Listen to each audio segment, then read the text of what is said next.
Hi, welcome back to my channel.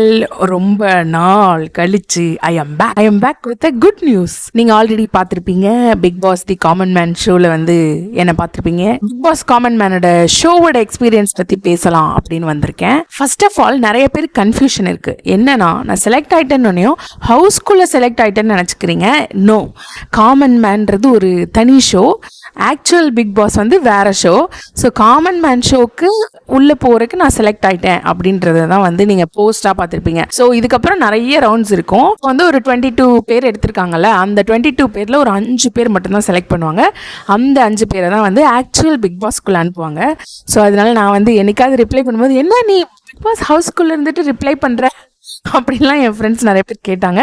So அது வந்து இல்லை காய்ஸ், இது வேற அது வேற. ஓகே ஓகே பஸ் டாஸ்கில் வந்து இது வரைக்கும் என் வாழ்க்கையிலேயே பயங்கரமாக ஃபிசிக்கலாக ஒரு சேலஞ்சிங்கான விஷயம் அப்படின்னா, ஒன் ஆஃப் த சேலஞ்சிங்கான விஷயம் வந்து இந்த பஸ் டாஸ்க். நான் வந்து எதிர்பார்க்கவே இல்லை. நான் வந்து என்ன நினச்சேன்னா, ஒரு சும்மா ஜட்ஜஸ் இருப்பாங்க, நம்ம வந்து பேசணும், நம்மளை வந்து கரெக்டாக பேசுகிறோமா இல்லையா, நம்ம ட்ரிகர் ரெஸ்பான்ஸ்லாம் என்னென்னு பார்ப்பாங்க, செலக்ட் பண்ணுவாங்க, ரிஜெக்ட் பண்ணுவாங்க, அந்த மாதிரி இருக்குன்னு நினச்சிட்டு போனால் ஃபஸ்ட் டே வந்து பெரிய டாஸ்காக கொடுத்துட்டாங்க. அண்டு உள்ளே ஏறினோடனே சீட்டு கிடைக்கலன்னொடனே எனக்கு என்னடா இவ்வளோ தூரம்னு நான் சொல்கிறது வந்து ஆஃப்லைன் ரவுண்ட்ஸும் முன்னாடி இருந்துச்சு. கிட்டத்தட்ட ஒரு 3 ரவுண்டு 3-4 அந்த மாதிரி அந்த ரவுண்ட்ஸ் இருந்துச்சு. ஸோ ஒன்றா கிளியர் பண்ணி வந்திருக்கோம்.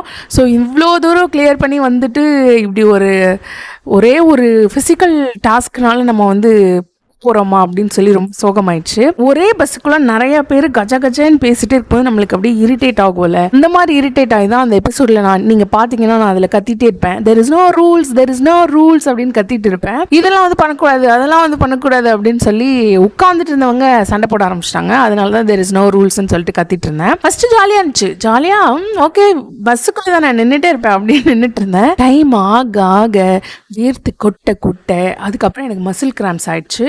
மசில் கிராம்ஸ் ஆனோடனே நான் வந்து யார்ட்டுமே சொல்லலை. எனக்கு வந்து அப்படியே அமைதியாக, நீங்கள் அந்த ப்ரோமோவில் கூட பார்த்துருப்பீங்க, ஒரு ஃபியூ செகண்ட்ஸில் நான் அமைதியாக அப்படியே நின்றுருக்கேன். நகுந்துட்டேன்னா மசில் இன்னும் திரும்பிடும், அப்புறம் இன்னும் ரொம்ப வலிக்கும். அதனால் நான் பாட்டுக்கு அமைதியாக நின்றுருந்தேனே. ஒரு 10-15 மினிட்ஸ் கழிச்சு தான் வந்து எனக்கு வந்து அழுகியே வருது கண்ணில், அப்படியே பூத்துன்னு. அப்போ தான் வந்து பீப்புள் ஆர் நோட்டிசிங், இந்த பொண்ணு அழுகுறா அப்படின்னு சொல்லிட்டு, என்னாச்சு எனக்கு ஆன்சரும் பண்ண முடியல, ஏன்னா எனக்கு வலிக்குது. அதனால் நான் ஆன்சர் பண்ணவே இல்லை ஒரு 10 மினிட்ஸ். அதுக்கப்புறமா வந்து சொன்னேன், இந்த மாதிரி மசில் கிராம்ஸ் ஆயிடுச்சுன்னா மெதுவாக பேசினேன் நகரில். உடனே அவங்க வந்து அம்த்தவா பிடிக்கவா அப்படின்னு சொல்லி அந்த பக்கத்தில் இருக்க பொண்ணுங்களாம் வந்து ஹெல்ப் பண்ணுறக்காக வந்தாங்க. ஆக்சுவலி அவங்க அதை பண்ணாங்கன்னா இன்னும் வேர்ஸ் ஆகிடும். அதனால் நான் வந்து ரொம்ப நோன்னு கத்திக்கிட்டே இருந்தேன். ஆனால் நான் எனக்கு பயங்கர டென்ஷன் ஆயிடுச்சு. வழியில் நான் வந்து கத்துனேன்னு வச்சுக்கோங்க, நான் வந்து ஒரு என்ன சொல்கிறது, ரீமாசை நான் மாறிடுவேன். அந்த மாதிரி பிளான்னு கத்திட்டு இருந்தேன். பட் அதெல்லாம் வரல. பிளான்னு கத்திட்டு இருந்தேன். எப்படா விடுவீங்க அந்த மாதிரி இருந்துச்சு எனக்கு. அண்டு பஸ் அடிச்சதுக்கப்புறமா அப்பாடி நம்ம வந்துட்டோம். பஸ்ஸுக்குள்ளே அழுது வந்து ஸ்டார்டிங்கில் அழுது வந்து வலிக்குதுன்னு அழுது. அதுக்கப்புறம் எதுக்கு அழுக ஆரம்பிச்சேன்னா, கீழே இறங்கணும்னு தோணிடுச்சு. ரொம்ப வேர்த்து டீஹைட்ரேட் ஆகி ஒரு மாதிரி அப்படி ஆயிடுச்சு. அப்போ வந்து கீழே இறங்கிடலாம், போதும் ஆஷான்னு ஒரு வாய்ஸ் சொல்லிக்கிட்டே இருக்கு. அதனால எனக்கு வந்து ஒரு மாதிரி ஆயிடுச்சு. ஐயோ இவ்வளோ தூரம் வந்திருக்கோம், நம்ம வந்து ரிஜெக்ட் ஆகிடக்கூடாது கீழே இறங்கி அப்படின்னு சொல்லிட்டு அதுக்காக அழுக ஆரம்பிச்சிட்டேன். நீ போயிடுறதுன்னு நான் எனக்குள்ளேயே பேசிகிட்டே இருந்தேன்.